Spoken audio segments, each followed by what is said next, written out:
धतूरा चढ़ा। 12 बजे रात्रि को शिव जी पे धतूरा चढ़ाओ, आधे घंटे तक धतूरा चढ़े रहने दो और आप श्री शिवाय नमस्तुभ्यम का जाप करो। जिस शंकर जी पे धतूरा चढ़ाए उस मंदिर के बाहर बैठकर कौन सा मंत्र जपना है? श्री शिवाय नमस्तुभ्यम। फिर से बोलो, श्री शिवाय नमस्तुभ्यम। धतूरा चढ़ाकर श्री शिवाय नमस्तुभ्यम का स्मरण करिए।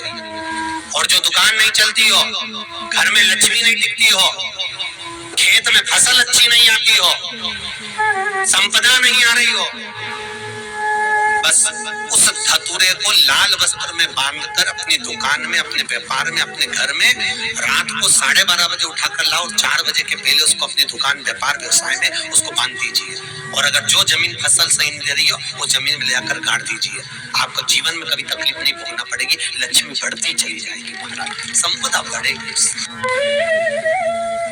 जो व्यक्ति ज्यादा बीमार रहता हो, बहुत बीमारी उसको घेरे रहती हो, परेशान रह रहा हो, बीमारी बनी हुई है, तो बोर चढ़ाइए। बेर, क्या बोलते हैं यहाँ पर? बेर की बोर, वो खाने वाला बेर जो होता है, उस बेर को 7 बेर ले लो और 7 बेर को लेकर अपने ऊपर से घुमाकर शिवरात्रि की दोपहर के 12 बजे शंकर भगवान के शिवलिंग पर ले जाकर उस बेर को चढ़ा दीजिए।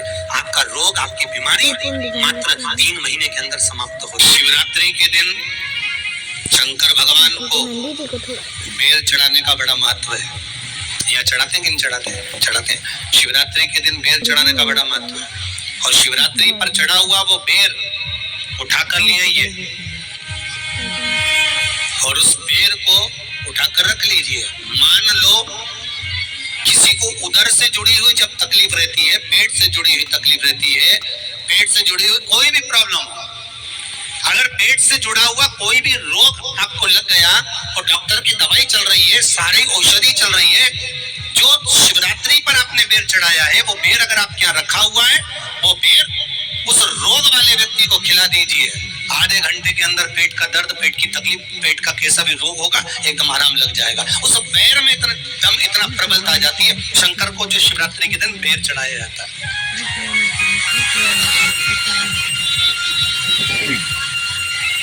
भगवान शिव पर समर्पित हुआ वो बेर का इतना महत्व महाराज। और जो देवता को उठाने के लिए बोर समर्पित करा जाता है, बेर भाजी आंवला उठो देव सांवरा, उसमें शंकर जी का भाव है, क्योंकि शिव जी का दर्शन भगवान नारायण उठते से करना चाहते हैं। सबसे पहले नेत्र खोले और मेरा शिव का दर्शन हुआ। बेर का भाव ही शिव का दर्शन का भाव।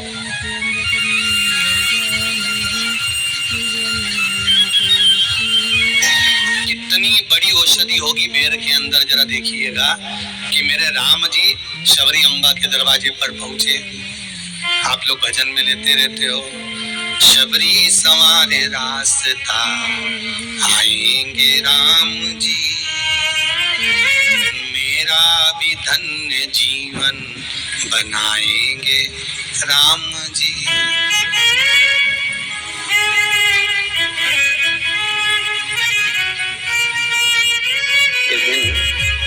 गंगा के जल में मात्र 7 बेलपत्री डालकर जो नंदीश्वर भगवान अर्थात जो शंकर जी के शिवलिंग के सामने नंदी होता है, उस नंदी के चरण पर गंगा का जल चढ़ाकर बेलपत्री शिव पर समर्पित कर देता है, उसके घर में रुपया रुकना चालू हो जाता है। फिर वो गलत जगह पर नहीं, गलत स्थान पर वो धन जाएगा ही नहीं।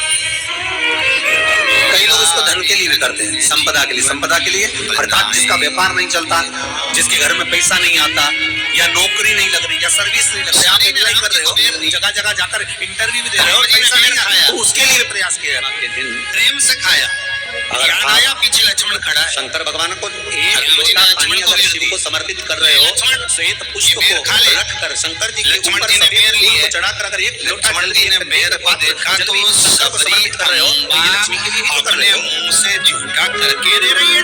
और कौन सी जी ने बेर लिया, पास में रख लिया, घेर लिया, फिर रख लिया। एक बात, सबरी जी राम जी को बेर दे, राम जी लक्ष्मण जी को बेर दे, लक्ष्मण जी वो बेर लेके पीछे फेंकते जाए, उठाए फेंका, उठाया फेंका, उठाया फेंका। अब कोई लक्ष्मण साधारण है? जब भगवान राम विष्णु हैं, लक्ष्मण शेषनाग है, शेषनाग अगर कोई चीज फेंकेगा तो क्या पास में फेंकेगी? उठाया फेंका, कोसों दूर जाकर गिरा। और वो बेर कब काम आया?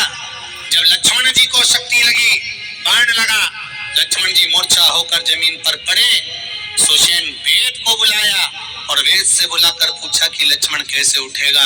तो कहा संजीवनी लेकर आओ। संजीवनी लेने के लिए भेजा। तब संजीवनी लेने के लिए जब श्री हनुमान जी महाराज गए, संजीवनी बूटी जब लेकर आए और लक्ष्मण जी को जो दी, तब राम जी पहचान गए ये संजीवनी कोई दूसरी नहीं है। लक्ष्मण जी को जो बेर खाने को दिया था, वो बेर फेंक दिया था, उसी बेर की पत्ती है जिसको निचोड़ कर लक्ष्मण जी को खिलाना पड़ी है। तो राम जी रोते रोते बोले पहले ही खा लेता तो खाना नहीं पड़ती, कोरोना का टीका पहले ही लगवा लेता तो दादा निपटता ही नहीं, लगे तो खाया ही।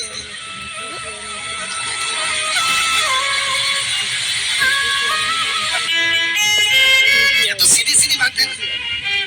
कहा पोलियो की दवाई जन्म लिए बच्चे से लेकर 5 वर्ष तक के बच्चे को पोलियो की दवाई पिलाई जाएगी। पोलियो की दवाई पियो तो हाथ पैर से विकलांग नहीं होगे। बोलो, बोलते कि नहीं बोलते? पियो विकलांग नहीं होगे। करके जो नहीं पिएगा वो हाथ पैर से विकलांग हो जाएगा। उसी तरह शिव महापुराण की कथा, जिसका जन्म नहीं हुआ, जो माता के गर्भ में है, उससे लेकर जो मर रहा है उस तक के व्यक्ति को सुनाई जाएगी। पोलियो की दवाई नहीं पियोगे, हाथ पैर से विकलांग हो जाओगे। शिव महापुराण नहीं सुनोगे तो काम, लोभ, विषय, आसक्ति से विकलांग हो जाओगे। इसलिए सुनो, ये सुनने का विषय है, इसको श्रवण करना, हमारे जीवन में उतारना, मिलेगी। प्राप्त होना बड़ा मुश्किल है। अगर पहले ही लक्ष्मण जी तुम ये खा लेते बेर तो आज इसकी पत्तियों का रस नहीं लेना पड़ता। पहले